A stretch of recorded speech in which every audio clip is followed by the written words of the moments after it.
क्या आपने कभी सोचा है कि जहां प्रेम के लिए सबसे अधिक बोला जाता है वहां अक्सर सबसे कम प्रेम होता है, और जहां बिल्कुल नहीं बोला जाता वहां कभी कभी सबसे गहरा होता है। प्रेम तो मौन होता है, उसे स्वयं को सिद्ध करने की आवश्यकता नहीं होती।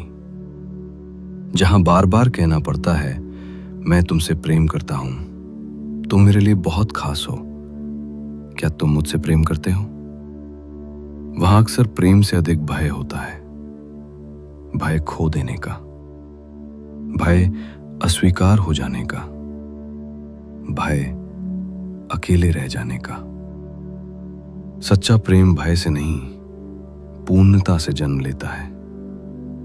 जब बादल बरसते हैं वे घोषणा नहीं करते। जब फूल खिलता है वो अपनी सुगंध का प्रचार नहीं करता। जब सूर्य निकलता है वो ये नहीं कहता कि देखो मैं प्रकाश दे रहा हूं। उसका होना ही पर्याप्त है। प्रेम भी ऐसा ही है, वो बोलता नहीं, उसकी उपस्थिति बोलती है। कभी किसी ऐसे व्यक्ति के पास बैठे हैं जिसके साथ आपको कुछ कहने की आवश्यकता नहीं पड़ी, फिर भी भीतर शांति उतर आई? वही प्रेम है।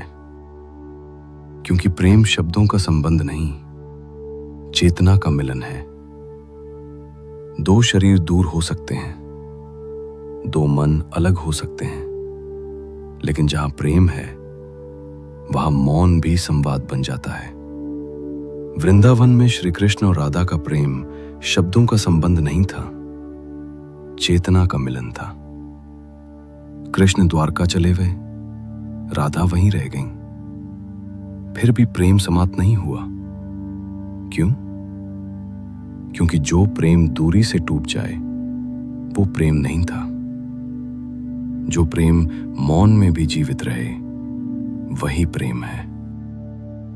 प्रेम की तो सर्वोत्तम भाषा ही मौन है। शब्द मन से आते हैं और प्रेम मन से नहीं, अस्तित्व की गहराइयों से आता है।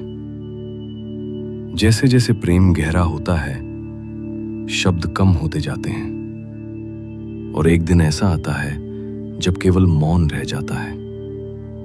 लेकिन वो मौन खाली नहीं होता, उसमें संगीत होता है, उसमें प्रार्थना होती है। याद रखिए, जो प्रेम शब्दों पर टिका है वो शब्दों के समाप्त होते ही नष्ट हो जाता है।